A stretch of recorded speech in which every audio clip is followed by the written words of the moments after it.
মেঘেদের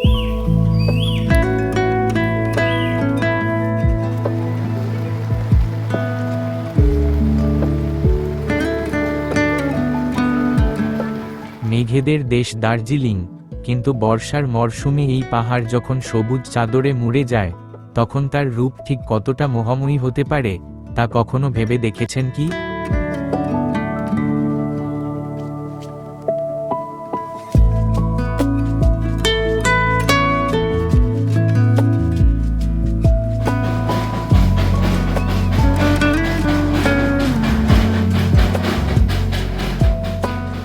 নমস্কার বন্ধুরা, আমি সৌরভ। এই পর্বে আপনারা দেখবেন আমাদের হাওড়া স্টেশন থেকে বন্দে ভারত এক্সপ্রেসে করে এনজেপি পৌঁছে দার্জিলিংয়ের পথে রওনা দেওয়ার সম্পূর্ণ অভিজ্ঞতা।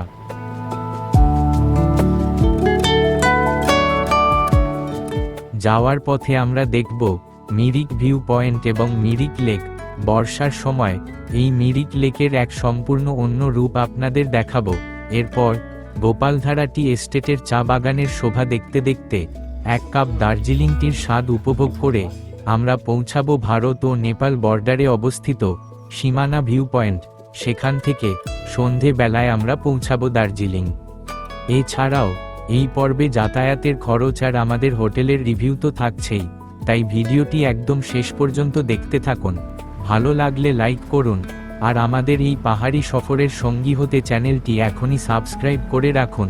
তো চলুন তবে শুরু করা যাক।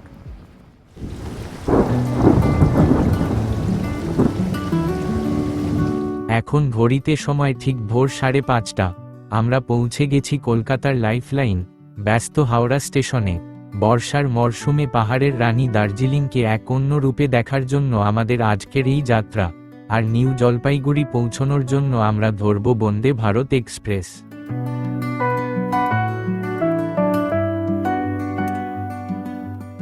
এই ট্রেনটি প্রতি বুধবার ছাড়া সপ্তাহে 6 দিন সকাল ঠিক 5:55-তে 6 নম্বর প্ল্যাটফর্ম থেকে ছাড়ে। চলুন আর দেরি না করে আমরাও ট্রেনে চড়ে বসি।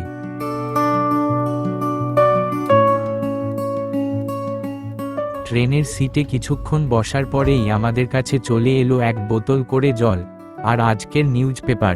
ট্রেনের ভেতরের পরিবেশটা জাস্ট অসাধারণ, পরিষ্কার পরিচ্ছন্ন এবং প্রিমিয়াম।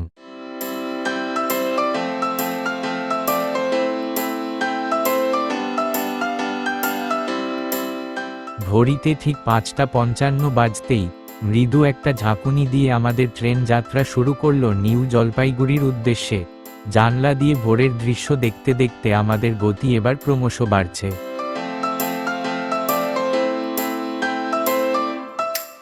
এই ট্রেনটি হাওড়া স্টেশন থেকে ছেড়ে বোলপুর, শান্তিনিকেতন, মালদা টাউন, বারসই জংশন এবং কিষানগঞ্জ স্টেশন পেরিয়ে 561 কিলোমিটারের পথ ঠিক 7 ঘন্টা 30 মিনিটে অতিক্রম করে নিউ জলপাইগুড়ি স্টেশনে দুপুর 1:30 নাগাদ পৌঁছয়।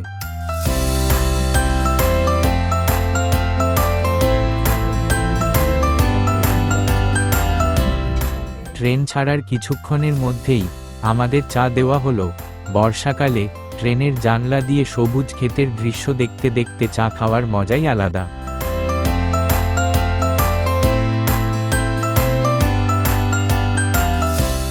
ট্রেন বোলপুর স্টেশন পৌঁছাতেই আমাদের টেবিলে চলে এলো ব্রেকফাস্ট। চলুন দেখি আজকের মেনুতে কি কি আছে। রয়েছে 2 পিস পাউরুটি, একটা ডিমের অমলেট, সুস্বাদু আলু ও কড়াইশুঁটি ভাজা, আর মিষ্টি মুখের জন্য একটা কাপ কেক। বন্দে ভারতের খাবারের কোয়ালিটি কিন্তু সত্যিই প্রশংসনীয়।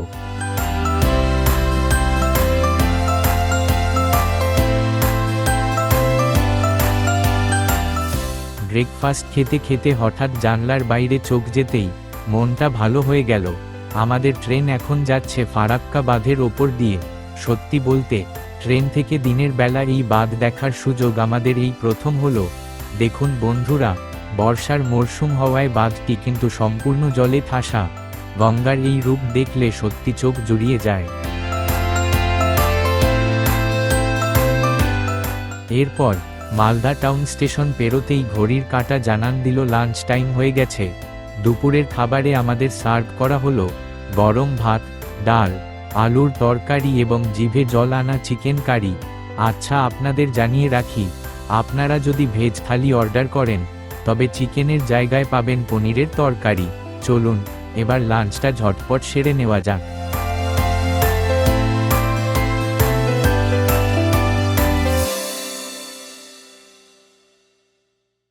লাঞ্চ শেষ করে একটু জিরিয়ে নিতে নিতেই বারসই জংশন আর কিষানগঞ্জ পেরিয়ে আমাদের ট্রেন ঠিক দুপুর 1:30টার সময় এনজেপি স্টেশনে প্রবেশ করল। আমরাও কালবিলম্ব না করে সোজা রওনা দিলাম কার পার্কিং লটের দিকে।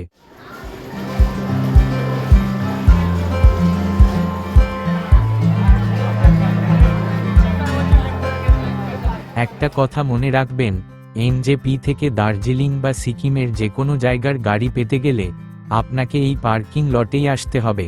আমরাও একটু দরদাম করে দার্জিলিং যাওয়ার জন্য একটা গাড়ি ভাড়া করে নিলাম। বর্ষার মরশুম হওয়ায় ভাড়াটা আমাদের পড়ল 3800 টাকা।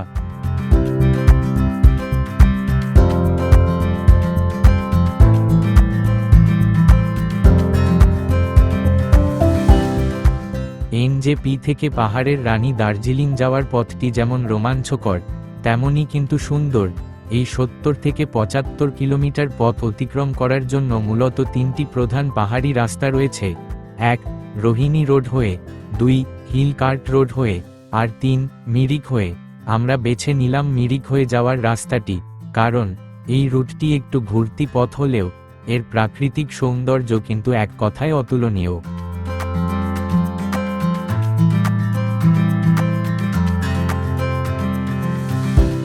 এনজেপি থেকে মিরিকের দূরত্ব প্রায় 64 কিলোমিটার, যা পৌঁছাতে আমাদের সময় লাগবে প্রায় 2.5 ঘন্টা। বর্ষাকাল, তাই রাস্তার দুই পাশ যেন একদম কচি সবুজের চাদরে ঢেকে গেছে।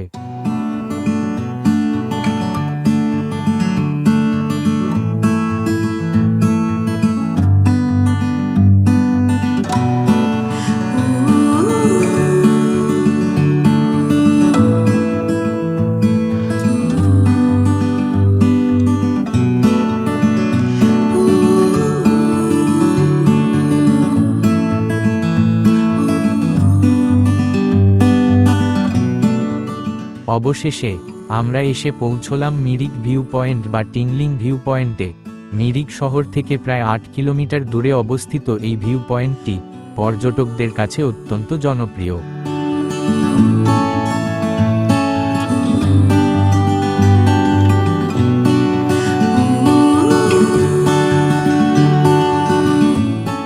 দিগন্ত বিস্তৃত সবুজ চা বাগান আর তার ওপর দিয়ে মেঘ কুয়াশার এই লুকোচুরি খেলা দেখতে দেখতে মনটা জুড়িয়ে গেল।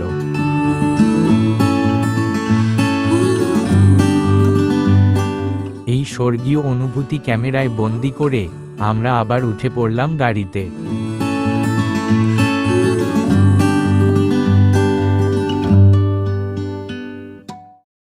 কুয়াশায় ঢাকা মনোরম পাহাড়ি রাস্তা অতিক্রম করে আমরা অবশেষে পৌঁছলাম মিরিক। সমুদ্রপৃষ্ঠ থেকে প্রায় 4900 ফুট উচ্চতায় অবস্থিত দার্জিলিং জেলার এই শান্ত শৈল শহরটি যেন এক টুকরো স্বর্গ। আমাদের গাড়ি থামল মিরিক লেকের পার্কিং লটে।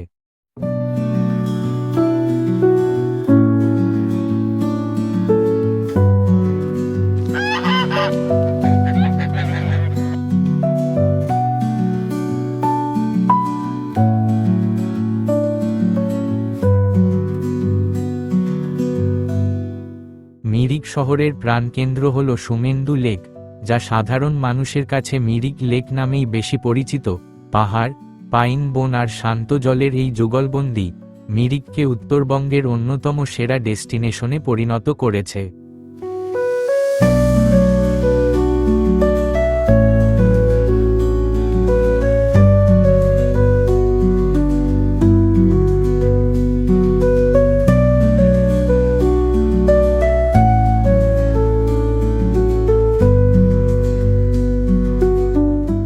দেখুন বন্ধুরা, বর্ষাকালে আসার কারণে লেকটি কেমন মায়াবী কুয়াশায় ঢেকে যাচ্ছে। মাঝে মধ্যে কুয়াশার ফাঁক দিয়ে হালকা রোদের দেখা মিলছে, আর তার সঙ্গে চারপাশের পাইন বন যেন আরও গাঢ় সবুজ দেখাচ্ছে। এই কুয়াশা আর রোদের অপূর্ব খেলা আপনি হয়তো শুধু বর্ষাকালে এলেই দেখতে পাবেন।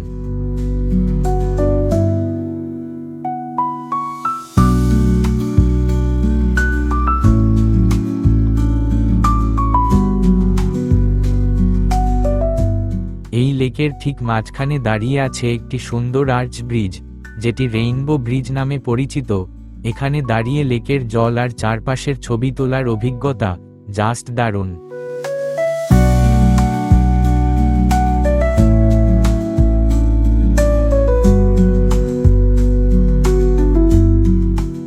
লেকের পাড়ে এবং পাইন বনের মধ্যে দিয়ে ঘোড়ায় চড়ে ঘুরে বেড়ানোর চমৎকার ব্যবস্থা রয়েছে। খরচের তথ্য স্ক্রিনে দেওয়া রইল। এছাড়াও লেকের ধারেই রয়েছে একটি সুন্দর সাজানো বাগান, যার প্রবেশ মূল্য 20 টাকা।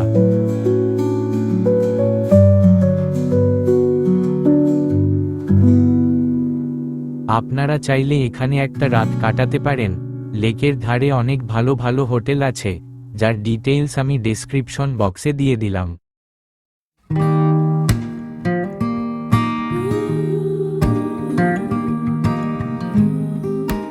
মিরিক ঘুরে আমরা রওনা দিলাম গোপালধারা টি এস্টেটের দিকে।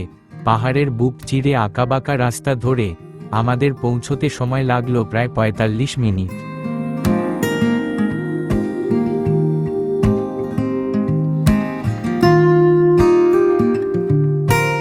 সবুজ পাহাড়ের ঢালে মাইলের পর মাইল বিস্তৃত চায়ের গাছ, আর তার মাঝে সোজা দাঁড়িয়ে থাকা পাইন গাছের সারি এই 1881 সালে প্রতিষ্ঠিত গোপালধারা টি এস্টেটকে এক স্বর্গীয় রূপ দিয়েছে।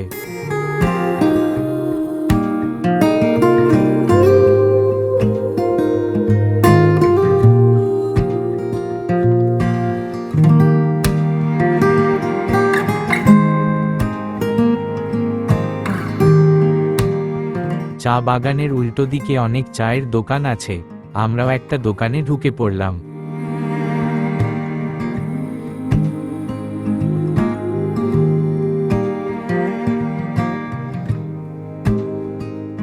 এমন সবুজ চা বাগানের দৃশ্য দেখতে দেখতে এক কাপ খাঁটি দার্জিলিং টির স্বাদ উপভোগ করার মজাই আলাদা।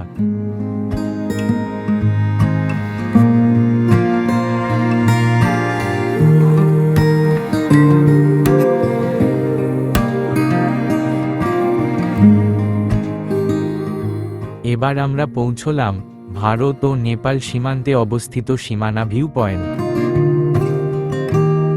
এই ভিউ পয়েন্টের সবচেয়ে বড় বিশেষত্ব হল এখানে দাঁড়িয়ে আপনি একই সাথে দুটি দেশের ভূখণ্ড দেখতে পাবেন।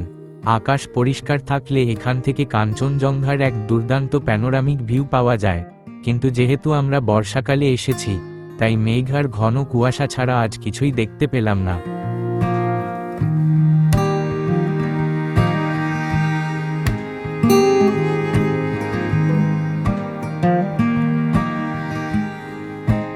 সূর্য ডোবার পর চারপাশে অন্ধকার নেমে এলো, তাই আমরা আর দেরি না করে সোজা দার্জিলিং শহরের দিকে রওনা দিলাম।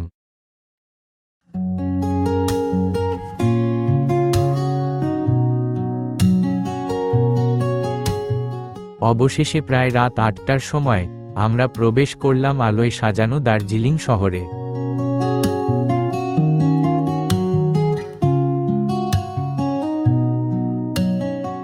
দার্জিলিংয়ে আমরা থাকব ক্যাপিটাল সিনেমার কাছেই অবস্থিত হোটেল ল্যাভেন্ডারে। হোটেলের ঘরটি ভীষণ পরিষ্কার পরিচ্ছন্ন এবং সমস্ত আধুনিক সুযোগ সুবিধাযুক্ত। আর সব থেকে ভালো লাগলো এদের সুন্দর করে সাজানো রেস্তোরাঁটি।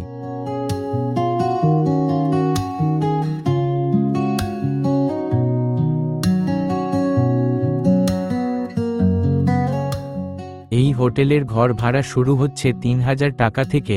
কন্ট্যাক্ট ডিটেইলস ডেসক্রিপশন বক্সে রইল। আমরাও আর দেরি না করে হোটেলের রেস্তোরাঁতেই রাতের ডিনার সেরে নিলাম।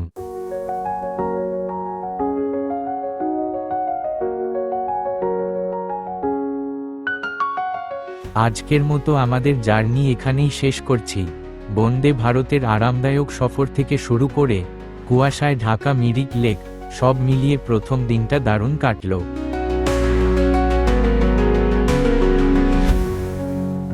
এর পরের পর্বে আপনারা দেখতে পাবেন বর্ষাকালে দার্জিলিং শহরের এক সম্পূর্ণ অন্য রূপ, যেখানে আমরা ঘুরে দেখব লোয়েড বোটানিক্যাল গার্ডেন এবং ঐতিহাসিক মহাকাল মন্দির।